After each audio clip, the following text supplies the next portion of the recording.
সীতানাম প্রেমানন্দে একবার হরি হরি বল বিদায় গৌর সীতানাম প্রেমানন্দে একবার হরি হরি বল বিদায় গৌর সীতানাম প্রেমানন্দে একবার হরি হরি বল আত স্বামী নয়ন পথগামী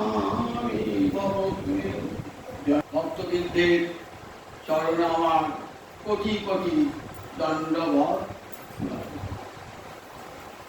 শ্রীমান মহাপ্রভু সন্ন্যাস গ্রহণ করে চলে গেলেন পুরীধাম।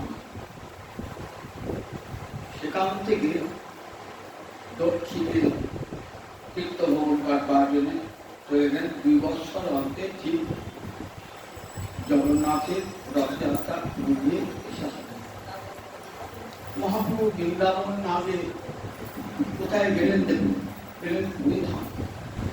কারণ পুরীধামে যে জগন্নাথ মূর্তিটি এটি রাধারানীর প্রেমের গলা, তাই এটি আমার মহাপ্রভুর পরম আনন্দে। মহাপ্রভু রাধা প্রেম দিয়ে গড়া, রাধা প্রেমে গড়া তরু, তাই গিয়েছেন কোথায়? পুরীধাম থেকে। জগন্নাথ মন্দিরের গরুর স্তম্ভে পশ্চাতে দাঁড়িয়ে থাকতেন আর দুনয়ন জলধারায় গরুর স্তম্ভের তলে আছে এক নিম্ন খালি, সেখানে ভরিল অশ্রুজলি। গরুর স্তম্ভের নিচে একটা গর্ত আছে, মহাপ্রভু মানবীর জল। আর কি প্রার্থনা করতেন? নবরী জাতি রাজ্য কনক মাণিক্য বিহ ন জাতি অহং ব্রহ্মাং সকল জন কাম্যাং বড়বধূ। কালে কালে পথপতি নাগীত চরিত জগন্নাথ স্বামী নয়ন পথগামী ভবতুরী। বলছেন নবই জাতি রাজ্য, হে গোবিন্দ আমি তোমার কাছে রাজ্য চাই। নচ কনক মাণিক্য বিভব, সোনা চাই না, মাণিক চাই না, ঐশ্বর্য চাই না। ন যাতে আমি রম্মা, আমি সকল জন কাম্যাং বড়বধূ। তোমার কাছে চাই না আমার কাছে সুন্দরী পত্নী। কি চাও না? সদা কালে কালে প্রমথপতি নাম গীত চরিত জগন্নাথ স্বামী নয়ন পথগামী। প্রমথপতি মানে শিব, প্রমথদের পতি। সদা কালে কালে মহাদেব যার কীর্তন গাইছেন সেই জগন্নাথ আমার যেন নয়ন পথগামী। মহাপ্রভু জগন্নাথ দর্শন না করে কি দেখতেন? দেখতেন সাক্ষাৎ কৃষ্ণ দাঁড়িয়ে আছে। কথিততে তুকুলং নেত্রান্তে সহচর কটাক্ষশ্চ বিরজতে সদা শ্রীমদে বৃন্দাবন বসতি লীলা পরিচয় জগন্নাথ স্বামী নয়ন পথগামী ভবতু মে। পূজে সভ্য, সভ্য মানে বাম, পুজো মানে হাত। বাম হাতে কি আছে? বাম হাতে মাসি। পূজে সভ্য বেনু শিরশি করছে, মাথায় ময়ূরের পাতা। কথিতটে দুকুলং, কৃতবসন কথিতটে। আর সদা শ্রীমদে বৃন্দাবন বসতি লীলা পরিচয়। তার লীলার ধাম হলো বৃন্দাবন। সব সময় বৃন্দাবন ছেড়ে গোবিন্দ কোথাও যায়। এমন যে জগন্নাথ স্বামী নয়ন পথগামী, আমার নয়ন পথগামী মন সব সময় যেন তাকে আমি দেখতে পাই। আমার নয়নের দৃষ্টিগত তিনি সব সময়। ভগবান ভক্ত ভাব অঙ্গীকার করে জগৎকে শিক্ষা দেন। এই পুরীধাম পুরীর মহাতীর্থ। শ্রীমদ্ ভাগবতে এই পুরীর তীর্থ যে পুরীধাম হবে তার একটা ইঙ্গিত আমরা পাই মার্কণ্ডেয় ঋষির তপস্যা। নিগণ্ড পুত্র মার্কণ্ডেয় ঋষি তপস্যা করছেন হিমালয়ে পুষ্পভদ্রা নদীর তীরে। গভীর ধ্যানে মগ্ন। তার ধ্যানটা ভাঙাবার জন্য দেবরাজ ইন্দ্র, কামদেব, মদন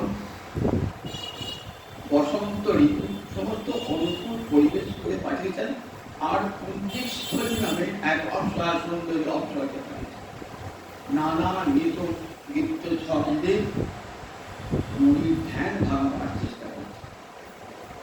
মনির ধ্যান তো ভাঙলই না, তার ধ্যানের প্রভাবে মনে হলো কামদের মদনে আমি তার খুঁজে খবর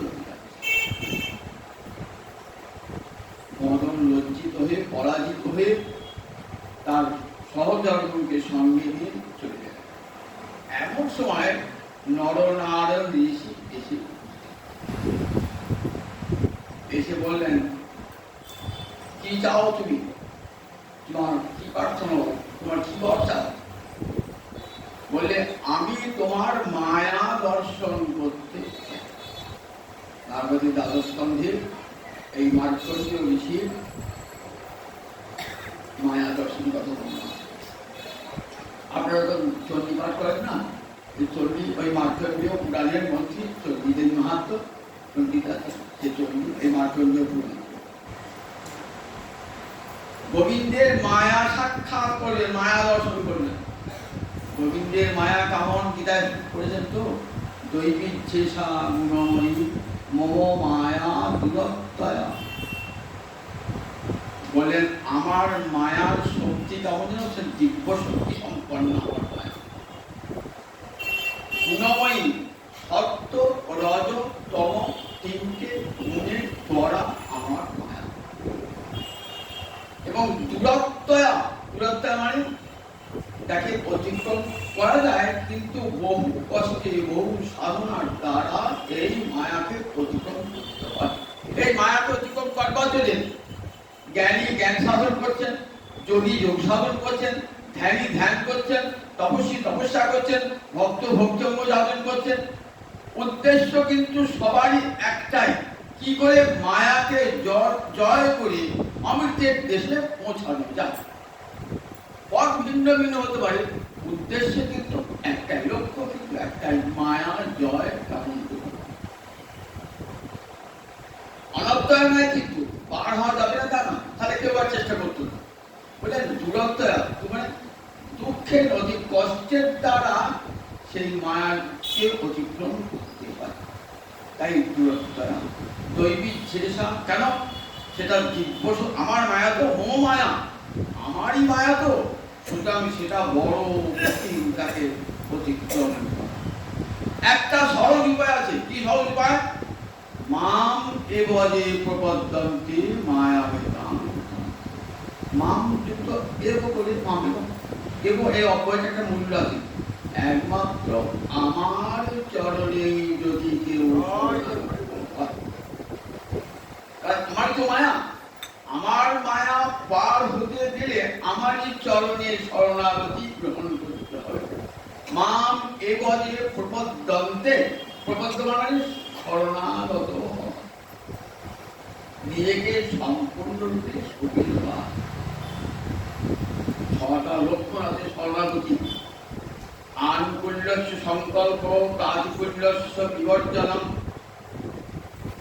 রক্ষিষ্যতি ইতি বিশ্বাস, বক্তৃত্বে বর্ণন তথা আত্মনিক্ষেপ কার্যক্রম সর্বদা শরণাগতি।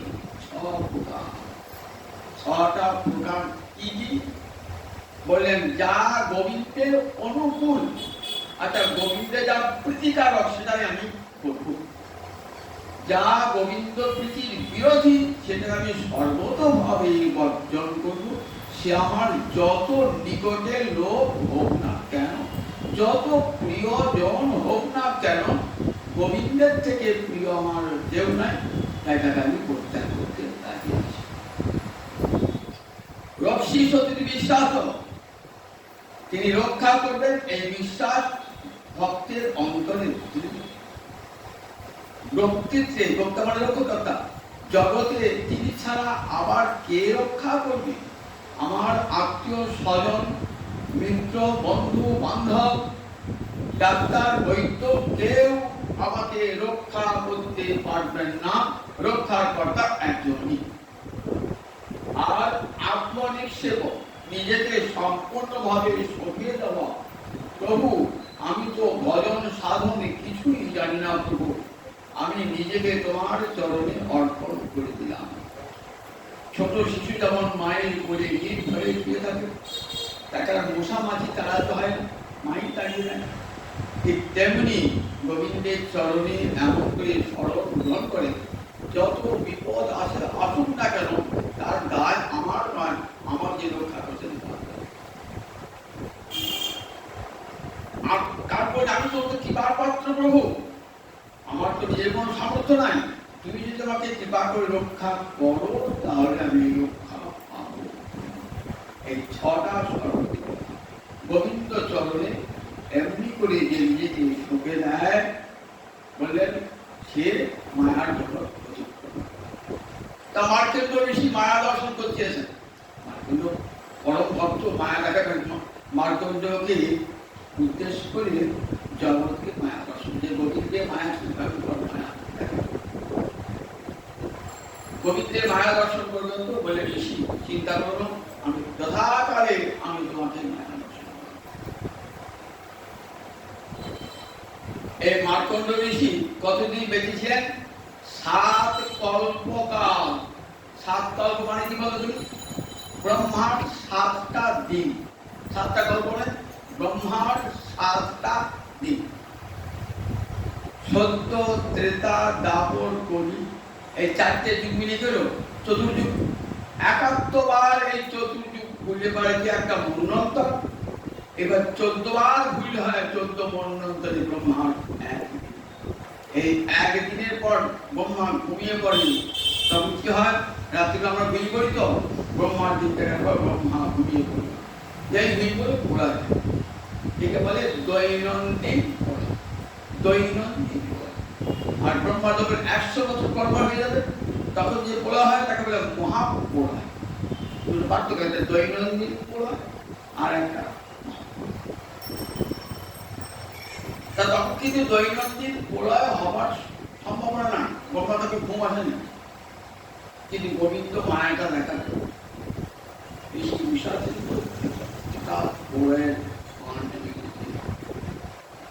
সমস্ত আশ্রম হাসিয়ে যাচ্ছে, সব বিশ্ব ব্রহ্মাণ্ডে যত মনুষ্য মনে পড়ে আছে, একমাত্র ঋষি বিষাদ জলের মধ্যে হাবুডুবু খাচ্ছেন। হাবুডুবু খাচ্ছেন, একবার ডুবছেন একবার ডুবছেন। ঋষি কিন্তু বেঁচে আছে, আর সব মানুষ মরে গেছে, প্রাণী মানুষ সব গাছপালা সব ছেড়ে দেখেছে। একা মার্কণ্ড ঋষি ডুবছেন আর ডুবছেন আর ডুবছেন ডুবছেন। এমনি করতে করতে বহু রাস্তা পার হয়ে কোথায় গেলেন? এই নীলাচল, এই নীলাগিরি পর্বতের উপরে যে একটা অক্ষয় বৃক্ষ, এই উঁচু জায়গা, এখানে আর প্রলয়ের জল নাই। উপর থেকে যেন ডাকছে, মার্কণ্ড তুমি এত কষ্ট পেয়েছো কেন জানো? তুমি আমার তত্ত্ব জানো না, তুমি ভয় করো না, তুমি উঠে এসো এই বৃক্ষের শীর্ষ দেশে, সেখানে আমাকে দেখবে একটি বট গাছের পাতায় আমি শিশু রয়েছি এবং আমার দক্ষিণ চরণের পুরো আঙুলটি আমি চুষি। তুমি যদি ইচ্ছা করো আমার নাসিকার মধ্য দিয়ে আমার অন্তরে প্রবেশ করবে, তাহলে তোমার কোথাও কোনো শব্দ পাচ্ছেন না, কোনো কোথাও কোথাও দেখছেন না, আর চিরকুল থেকে দেখছেন একটা পথপাত্রে একটা শিশু শিলা, সুন্দর শিশু, একটা গোপালের মতো ডান পায়ে ওই পুরো আঙুলটা চুষ। এই শিশুটির কাছে গেছে না, নিঃশ্বাসে টেনে ঋষি চলে গেল একবারে ছোট্ট শিশুটির কি দেখছেন? অনন্তকারী ব্রহ্মাণ্ড দর্শন করছেন, অনন্তকারী ব্রহ্মাণ্ডকে দর্শন করছেন। চন্দ্র, সূর্য, গ্রহ, তারা, পৃথিবী সব জীব দেখছেন, দর্শন করছেন। দর্শন করে আবার যে শিশু নিঃশ্বাস ত্যাগ করলেন, সঙ্গে সঙ্গে ঋষি বেরিয়ে এসে দেখলেন যে আর সেখানে প্রলয় নেই। বলেন এইটি আমার, বলেন মহাপরিচিত আমার মহাতীর্থ, এইখানে আমি দারু ব্রহ্মরূপী আবির্ভূত হব। আমি যে গীতা পর্যায়ে আমাকে বলেছেন আমি ঘরের চেয়ে উত্তম, অক্ষরের চেয়ে উত্তম, এই পুরুষোত্তম, সেই পুরুষোত্তম মূর্তিতে আমি আবির্ভূত হব এই মহানদীর তীরে, এই নীলগিরি পর্বতে, এই দুই ধামে আবির্ভূত হব। তাই এই ধামের নাম হবে পুরুষোত্তম তীর্থ বা শ্রীক্ষেত্র। লক্ষ্মী দেবীর প্রাধান্য যে স্থানে, তার নাম শ্রীক্ষেত্র। এটা আবার নৃসিংহ তীর্থ, নৃসিংহ ক্ষেত্র বলা। নৃসিংহদেব প্রথম জগন্নাথের যখন ব্রহ্মাসের প্রতিষ্ঠা করতে, যখন দারুগোপুরের প্রতিষ্ঠা করবে কে? ইন্দ্রদুম্ন রাজা চলে গেলেন কোথায়? একবারে ব্রহ্মলোকে। ব্রহ্মাকে কে বলছে ওই দারুগোম্য মূর্তি প্রতিষ্ঠা করতে হতো। ব্রহ্মা নেমে এলেন, নেমে এসে ওই মূর্তির প্রতিষ্ঠা করলেন। অশ্বমেধ যজ্ঞ শুরু হলো। অশ্বমেধ যজ্ঞ থেকে বেরিয়ে এলেন নৃসিংহ মূর্তি, বিশাল নৃসিংহ মাথায় অনন্তনাগ, অনন্ত ফণা নিতে আছে। এই আর পড়ে আছে লক্ষ্মী। এই মূর্তি দর্শন করে ব্রহ্মা তখন ভগবান একবার নারায়ণ মূর্তি, লক্ষ্মী নারায়ণ মূর্তি দর্শন বলেন এই স্থান হবে নৃসিংহ ক্ষেত্র নামে পরিচিত, নৃসিংহ ক্ষেত্র নামে পরিচিত। আবার দশাবতার ক্ষেত্র, ভগবানের যে 10টি অবতার আমরা দেখতে পাই জয়দেবের বিজ্ঞাপনে, এই 10টি অবতারের প্রথম লীলা এই পুরী ধাম। ভগবানের যে চারদিকে 4টে ধাম আছে না, তার মধ্যে একটা ধাম বদ্রী ধাম। সেখানে কি করেন? ভগবান চান করেন, সেখানে চান করে পোশাক কোথায় করেন? দ্বারকা ধামে পোশাক করেন। খান কোথায়? পুরী ধামে এসে ভোজন করেন, 56 ভোগ ভোজন করেন। আর শয়ন করেন কোথায়? সেতুবন্ধ রামেশ্বরের শয়ন। এই 4 জায়গায় বদ্রী ধামে স্নান, অনবরত জল স্নান। দ্বারকায় গিয়ে পোশাক পরিবর্তন করেন, পুরীতে এসে ভোজন করেন, আর সেতুবন্ধ রামেশ্বরে গিয়ে বিশ্রাম গ্রহণ করেন। এই ধাম পুরীর ধাম মহাতীর্থ। তাই মহাপ্রভু এই পুরী ধামে এলেন। দক্ষিণ ভারত তীর্থ ভ্রমণ করে এলেন কোথায়? পুরী ধাম। পুরী ধামে আসার আগেতেই কিন্তু পণ্ডিত সার্বভৌম, প্রতাপরুদ্র রাজা উদ্বিগ্ন, রাজা প্রতাপরুদ্র রাজা গৌরকে দর্শন করার জন্য উদ্বিগ্ন। পণ্ডিত সার্বভৌম সব ব্যবস্থা করছেন। মহাপ্রভু এসে কোথায় থাকবেন, এসে কোথায় মহাপ্রভু থেকে স্থায়ীভাবে থাকবেন, কোথায়? রাজাকে বললেন, রাজা বললেন যে আমার গুরুদেব কাশী বিশ্বের ঘরে তার বাসস্থান। কাশী বিশ্ব রাজা গুরুদেব। রাজা প্রতাপরুদ্র এত গুরুভক্ত ছিলেন, এত বড় রাজা হয়েও প্রতিদিন গুরুদেবের চরণ সেবা করতেন। কাশী বিশ্বকে ডাকা হল। কাশী বিশ্ব বলেন, প্রভু, মহাপ্রভু বলছেন, প্রভু আমার দেহ মন প্রাণ সব থেকে আমি সপরিবারে তোমার চরণে আসতে। আমার বাড়ি কোথাও প্রভু? ও বাড়ি তোমারই প্রভু, আমার দেহ দেহ সব তোমার চরণে। এই কাশী বিশ্ব কে ছিল? বুঝলেন, বুঝলেন পূজা। পূজা চেয়েছেন গোবিন্দকে আপন গৃহে নিয়ে। কখন গেলেন? কংসকে ধ্বংস করার পর পূজা গেলেন এক রাত্রির জন্য। পূজার কাছে গোবিন্দ গেলেন। তারপরে যখন পূজা আসবেন তখন যে প্রভু আমি তোমাকে ছাড়বো না। তখন ঠিক আছে, আমি তোমার কাছেই থাকবো। তুমি চক্ষু মুদ্রিত করো। চক্ষু মুদ্রিত করেছেন, গোবিন্দ চলে এসছেন। গোবিন্দের মদন মোহন মূর্তি দর্শন।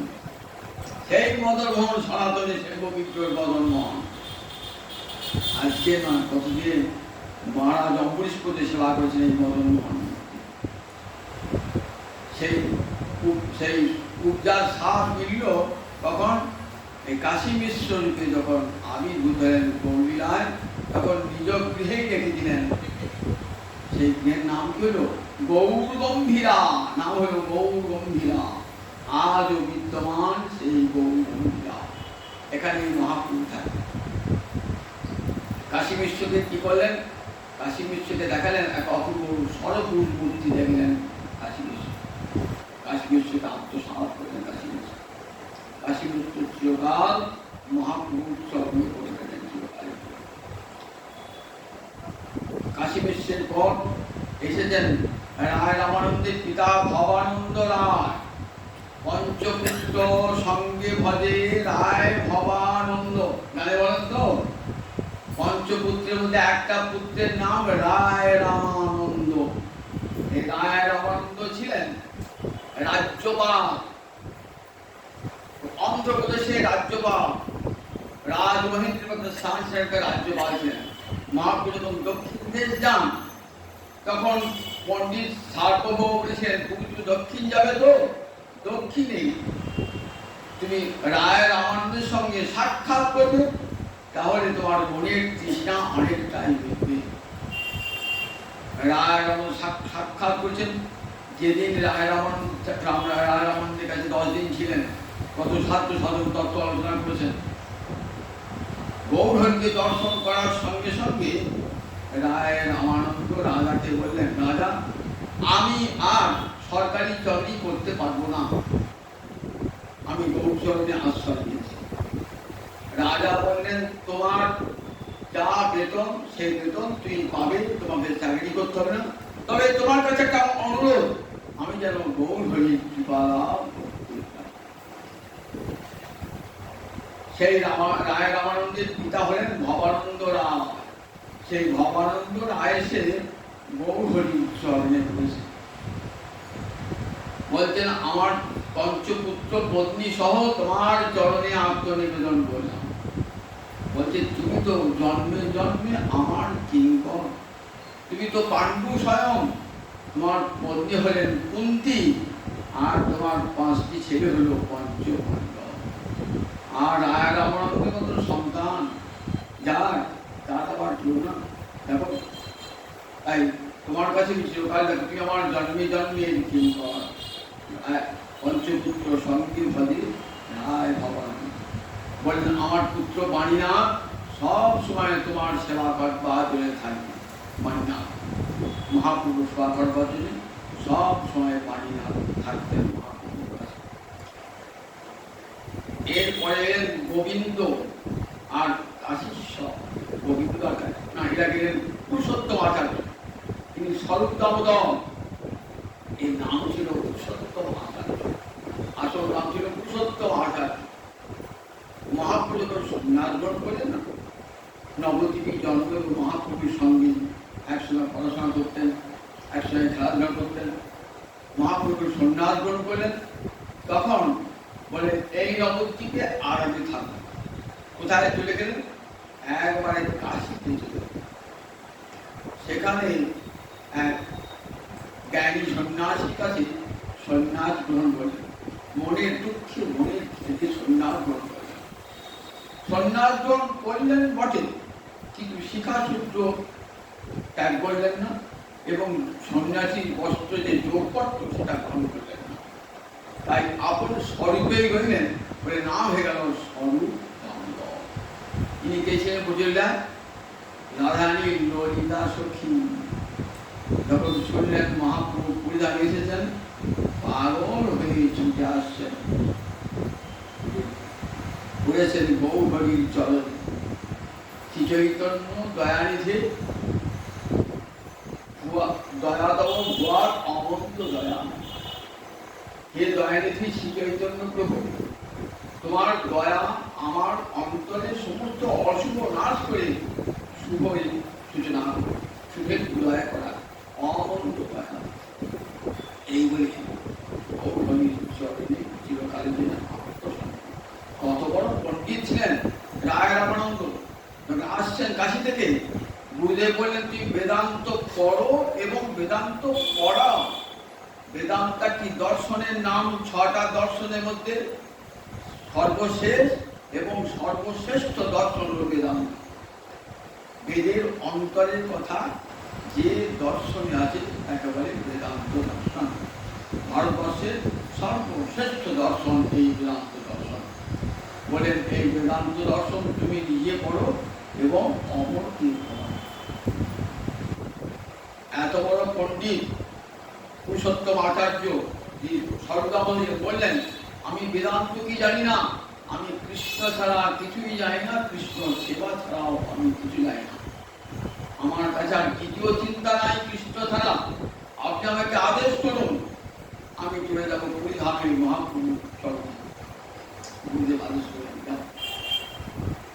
সর্বদামর এই মহাপ্রভুর চরণে।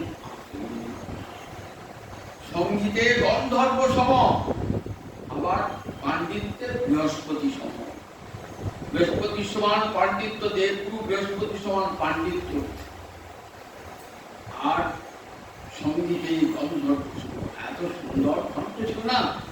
সুন্দর কণ্ঠে মহাপ্রভু শোনাতেন, মহাপ্রভুকে শোনাতেন চণ্ডীদাস বিদ্যাপতি রায়ের নাটক গীতি, কর্ণামৃত শিক্ষিত গোবিন্দ। মহাপ্রভু রাত্রি দিনে স্বরূপ রামানন্দ শোনে, গায়ে শুনে পরম আনন্দ। চণ্ডীদাস বিদ্যাপতি, চণ্ডীদাস বিদ্যাপতি পদাবলী, রায়ের নাটক গীতি। রায় রামন্তরের নাটক দিয়েছিল, জগন্নাথ বল্লভ নাটকটার নাম। সেই নাটকে যা গান ছিল সেই গানগুলি শোনাতেন। কর্ণামৃত সীমিত গোবিন্দ, বিল্লবঙ্গ লেখা শ্রীকৃষ্ণ কর্ণা, আর সীমিত গোবিন্দ জয়দেব লেখা। কি করতেন? সর্বদামোদর কীর্তন করতেন, রাম রায় ব্যাখ্যা করতেন কখন কখন। স্বরূপ রামানন্দ শোনে, মহাপ্রভু পরম আনন্দে গায়ে শুনে প্রতিদিন নিজে গান করতেন, পড়াশোনা করতেন। এমনি করে মহাপ্রভুকে গম্ভীরা মন্দিরে আনন্দ। কত বড় পণ্ডিত ছিলেন সর্বদামোদর। কেউ কোনো গ্রন্থ রচনা করে দেখাতেন, মহাপ্রভু আগে বলতেন সর্বদামোদর দেখুক, যদি সিদ্ধান্ত বিরুদ্ধ হয় তাহলে সেই গ্রন্থ গ্রহণযোগ্য হবে না। আবার কেউ শ্লোক লিখলে পারে, সংস্কৃত শ্লোক লিখলে পারে, প্রতি সর্বদামোদর বিচার করবে, যে ঠিক হয় তবে আমি শুনব। এতখানি সর্বদামোদর করে বিশ্বাস। যার সব বই, তার যে গ্রন্থ আছে সর্বদামোদরের বর্ষা, এখন আর পাওয়া যায় না। চৈতন্য চৈতন্যতার অসংখ্য শ্লোক আমরা দেখতে পাই। রাধা কৃষ্ণ প্রণয় বিকৃতি রাধিনী শক্তি, রশ্মাদে তাৎমনাবী ভুবি পুরা দেহ ভেদং গদৌতৌ, চৈতন্যাক্ষং প্রকটমদিনা তদ্বয়ং চৈত্যমাপ্তম, রাধা ভাবভূতি সুবলিতং নৌমি কৃষ্ণ স্বরূপম। সর্বদামোদর তার চর্চায় গৌরহরিকে প্রণাম জানাচ্ছেন। রাধা ভাব দুটি সুবলিতং, তুমি কৃষ্ণ বটো কিন্তু বৃন্দাবনের কৃষ্ণ। রাধা ভাব এবং কাঞ্চি দুটো মিলিয়ে যে কৃষ্ণের স্বরূপ হয়, সেই কৃষ্ণ স্বরূপ। রাধা ভাব দুটি সুবলিত, নৌমি মানে প্রণাম করি, কৃষ্ণ স্বরূপ। তাই বৃন্দাবনের কৃষ্ণ আর নবদ্বীপের কৃষ্ণ দুটো কৃষ্ণ। এই কৃষ্ণই বাটে, কিন্তু রাধারানী ভাব এবং কাঞ্চি। বৃন্দাবনের কৃষ্ণ কালো, নবদ্বীপের কৃষ্ণ। নবদ্বীপের কৃষ্ণের কি আছে না রাধারানীর ভাব আছে, কিন্তু বৃন্দাবনের কৃষ্ণের রাধানী ভাব, রাধানীর মধ্যে আছে, কৃষ্ণের মধ্যে না। তাই রাধা ভাব ও দুটি সুবলিত। রাধানী অঙ্গযোগী এবং তার ভাব দিয়ে গড়া যে কৃষ্ণ স্বরূপ, একটা কৃষ্ণ প্রণয় প্রকৃতি। রাধানীকে না কৃষ্ণ প্রেমের পরিপক্ব রূপ, কৃষ্ণ প্রেম জমাট হয়ে রাধা মুক্তি। রক্ত মাংসের দেহ নয় রাধারানী, কৃষ্ণ প্রেম দিয়ে গড়া, কৃষ্ণ প্রেমে বিভাবিত চিত্তে। কৃষ্ণ প্রেম দিয়ে তার চিত্ত, তার ইন্দ্রিয়, তার দেহ। একটা সোনার যদি রমণী দর্শন করেন, স্বর্ণবর্ণের রমণী, তার সবটাই তো সোনা দিয়ে করা, ভিতর বার সবই তো সোনা। রাধা ঠিক তেমনি কাঞ্চন প্রতিমা কেমন না, ওদের কাঞ্চন প্রতিমা, রাধারই অন্তর বাহির সবটাই কৃষ্ণময়। কৃষ্ণময়ী কৃষ্ণ যাহার অন্তরে বাহিরে, যাহা যাহা নেত্র পরে তাহা কৃষ্ণ সুরে। আমি যদি নয়ন মুদে থাকি অন্তরে গোবিন্দ দেখি, নয়ন মেলিয়া দেখি অন্তর বাহিকা কৃষ্ণময়। তাই কৃষ্ণ প্রেম দিয়ে ভরা আমার রাধানিত। তাই রাধা কৃষ্ণ করে রাধি সত্যি গোবিন্দ জগৎকে আনন্দন করে, আর গোবিন্দকে কে আনন্দন করছেন? রাধা রানী। অতীব সমস্তের পরা ঠাকুর রানী, যে গোবিন্দ জগৎকে আনন্দন করে। বেদান্ত সূত্র আনন্দময় ভাষা, আনন্দময় ভাষা বার করে আছে। আনন্দ রূপম আবির্ভাবিতা বিভাতি, আনন্দ ব্রহ্মণ বিদ্যা নবেদি কুতশ্চন। যেমন আনন্দ স্বরূপ হচ্ছে ভগবান, আর সে জগৎকে যার আনন্দের একটু কণা পেয়ে রাজর্ষি ভরত মহারাজ অম্বরীশ রাজৈশ্বর্য হেরায় তুচ্ছ করলেন। আর সেই গোবিন্দকে আনন্দান করেছেন আমার রাধারানী। বলে আমার রূপে আপ্যায়িত হয় ত্রিভুবন, আর রাধারানী তোমার রূপে আপ্যায়িত হয়। বুঝলেন? গোবিন্দের রূপে জগৎ আপ্যায়িত হয়, তুষ্ট হয়, আর গোবিন্দ তুষ্ট হন রাধারানী। আমার বচন সবার মন হরণ করে, আর তোমার বচন আমার মন হরণ। একবার রাধারানী কত উঁচুতে, একবার চিন্তা করে রাধা কৃষ্ণ শক্তি অস্মাৎ একাত্মনাপতি ভূমি পুরা দেহ ভেদ। তাই এক আত্মা রাধারানী আর কেউ নয়, কৃষ্ণই রাধারানী হয়েছে। কৃষ্ণ নিজেই তার আনন্দিনী শক্তিকে পৃথক করেছেন। কেন? রাধা কৃষ্ণ এক আত্মা, দুই দেহ ধরি অন্যান্যে বিলসে রস আস্বাদন করে। দুটো দেহ বটে কিন্তু আত্মা একটা, শুধু আনন্দ রস আস্বাদন করবার। দুই না থাকলে আস্বাদ হয় না, তাই নিজে দুই হয়েছেন তদ্বয়ং। আবার যখন বৃন্দাবনীলায় দুই হয়েছেন, আবার কি হলো? একাত্মনাপতি ভূমি পুরা দেহ ভেদং গত। গোলকে দুই হয়েছিলেন, আবার তদ্বয়ং চৈত্যমাত্ম। আবার সেই দুটো মূর্তি পরিকারে গৌরাঙ্গ লীলায় এক। তাই সেই কৃষ্ণ স্বরূপ এই কার লেখা? শব্দামোদয় লেখা। কেমন শব্দ অনুভূতি কেমন দেখুন। এই শব্দামোদর সব সময় মহাপুরুষ কাছে থাকতেন। শব্দামোদর আর রায় রাম রাম রাম রায় থাকতেন। শব্দামোদর ললিতা সখী, আর রায় রামানন্দ বিশাখা সখী। কেউ কেউ বলেন যে শব্দামোদর বিশাখা, রায় রামানন্দ ললিতা বিশাখা। যেমন রাধারানী কাছে থাকতেন ললিতা বিশাখা, তেমনি স্বর্গদামোদর সব সময় থাকতেন রামরায়। সব রামরায় তুমি চলে যেতেন আফ্রিকায়, স্বর্গদামোদর কাছে থাকতেন, আর সেবক গোবিন্দ থাকতেন কাছে। এরপরে গোবিন্দ সব এক এক ভক্ত সম্মেলন হচ্ছে। গোবিন্দকে, গোবিন্দ আর কাশীশ্বর এরা দুজন ছিলেন ঈশ্বরপুরীর অঙ্গ সেবা। ঈশ্বরপুরীকে মহাপুরুষ বলে ঈশ্বরপুরী। যখন ঈশ্বরপুরী অপ্রকাশন, তখন নিজের দুই শিষ্যকে, সেবককে বলে গেলেন, তোমরা দুজন শ্রীকৃষ্ণ চৈতন্যের সেবা করবে। গুরুর সে আদেশ শিরোধার্য করে গোবিন্দ এবং কাশীশ্বর এলেন। কাশীশ্বরকে তীর্থ করতে গেলেন, গোবিন্দ আগে উঠে গেলেন। তুমি কে? বলে আমি গোবিন্দ। তুমি চেয়েছিলে? আমি ঈশ্বরপুরীর অঙ্গ সেবক ছিলাম। এখানে কেন এসেছো? না, আমার ঈশ্বরপুরী পাঠিয়েছেন, তিনি প্রকট হয়েছেন আমার শিষ্য শ্রীকৃষ্ণ চৈতন্যের সেবা। পণ্ডিত সার্বভৌমকে জিজ্ঞাসা করছেন যে পণ্ডিত, গুরু যিনি অঙ্গ সেবক, তাকে দিয়ে কি আমি সেবা করাতে পারি?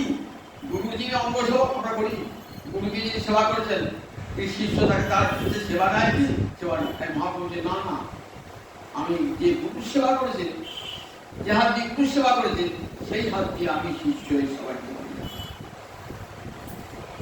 বড় পণ্ডিত সার্বভৌম কি করি? একদিকে গুরুর আদেশ, আবার একদিকে আমার অন্তরে বিধাস।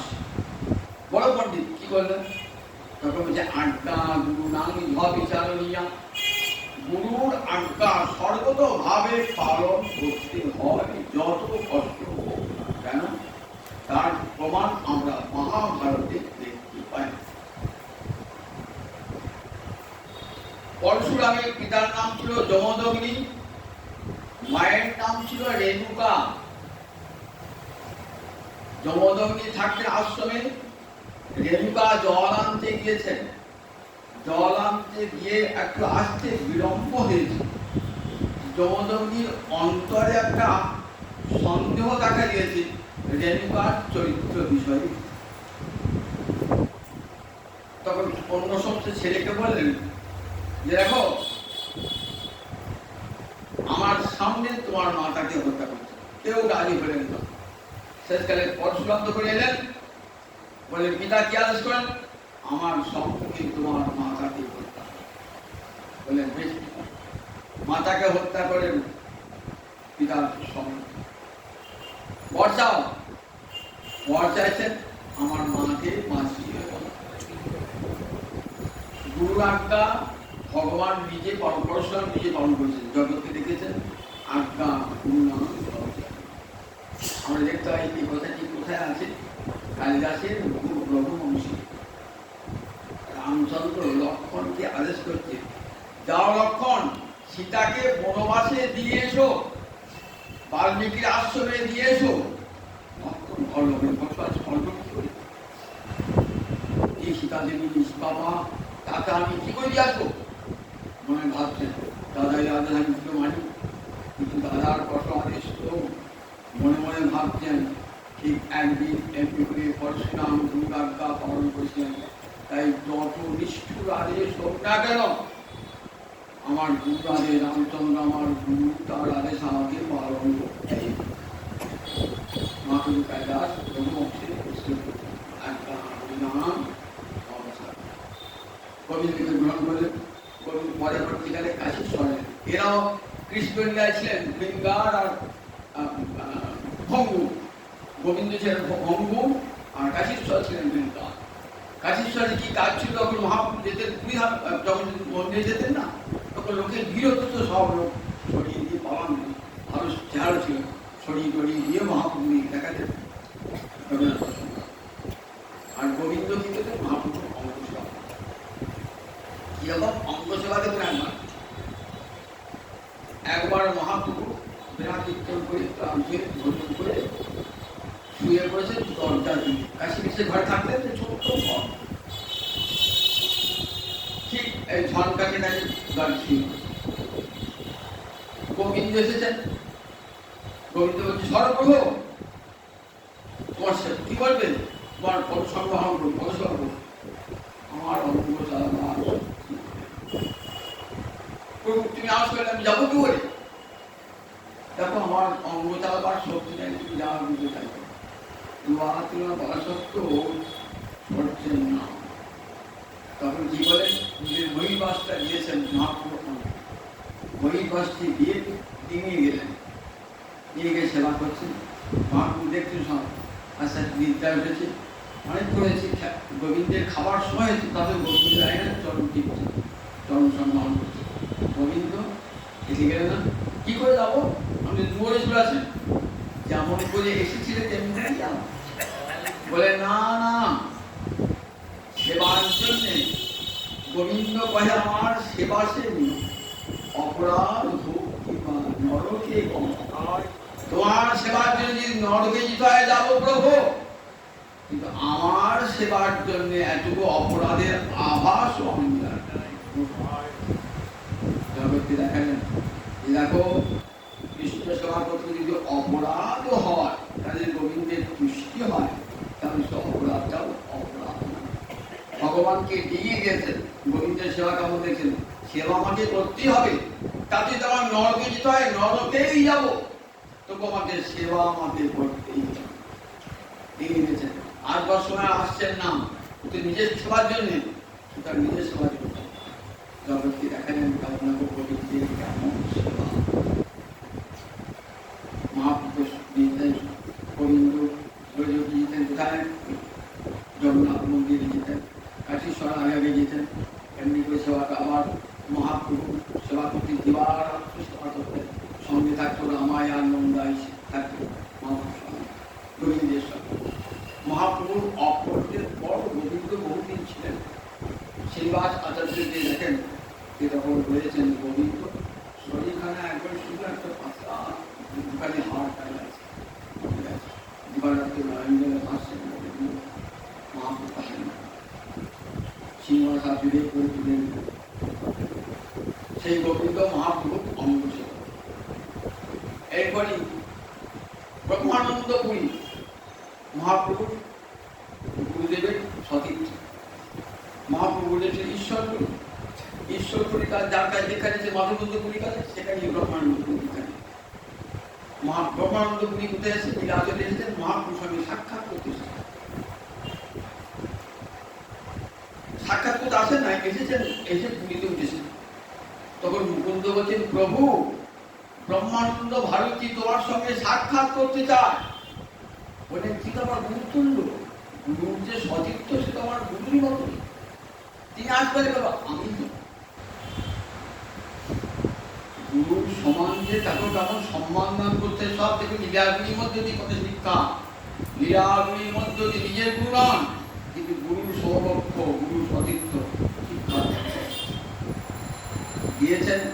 একটা চর্মাম্বর চামড়ার কাপড় পরে দাঁড়িয়ে আছেন ব্রহ্মানন্দ ভারতী। ভয় ব্রহ্মানন্দ এই তো না, ব্রহ্মানন্দ কখনো চামড়ার চর্মাম্বর করবেন না। তখন ব্রহ্মানন্দ বুঝতে পেরেছেন যে আমি চামড়ার কাপড় পরে তো এটা আমার মহাপ্রভু মানছিত না। মন বুঝে কিন্তু মহাপ্রটা বহিবাস আনালেন, সেই বহিবাসটি পরে চামড়ার কাপড় অদ্বৈতগুলির শিষ্য পরবর্তীকালে সত্য কৃষ্ণ ভক্ত হয়ে গেছেন। তার বাইরে শঙ্করের দশমী সম্প্রদায় সন্ন্যাসী নামটা গেছেন, পরে সব কৃষ্ণ ভক্ত হয়েছিলেন। তাই চামড়া পরিধান করতে হবে।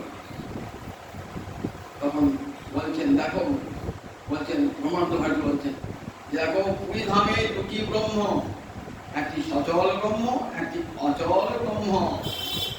অচল ব্রহ্মটি জগন্নাথ আর সচল ব্রহ্মটি আমার গৌরাঙ্গ। না না ভুল কথা বলছো, তোমার নাম ব্রহ্মানন্দ ভারতী তো সাক্ষাৎ ব্রহ্মানন্দ কালে ব্রহ্ম থেকে তুমি ব্রহ্ম, তুমি হলো সচল ব্রহ্ম আর গৌর আর গৌর জগন্নাথ হলেন অচল ব্রহ্ম। বেশ পরে সার্ব বিচার করে দেখো তো কে সত্যিকারের ব্রহ্ম। দেখো সত্যিকারের ব্রহ্ম তো গৌরহরি, তার কারণ ব্রহ্মহরিতে আদেশ করে জীবকে, আমাকে আদেশ করলেন যে চর্মাম্বর পরিত্যাগ করে কাপড় পরো। তাহলে আমি তার আদেশে চর্মাম্বর পরিত্যাগ করে কাপড় পরেছি, তাহলে কার আদেশটা বলবান হলো? ভগবানের আদেশটা। তাহলে ভগবানকে সচল ব্রহ্মকে আমি না গৌরহরি? বললেন ঠিক বলেছো ব্রহ্মানন্দ ভারতী, তুমি ঠিকই বলছো, তুমি জয়ী, তোমার আপনি ঠিক। তখন মহাপ্রভু বলছেন গুরু শিষ্যের যদি তর্ক হয় গুরুর জয় তো হবে, শিষ্যের তো পরাজয় হয়, গুরুর জয় নেই।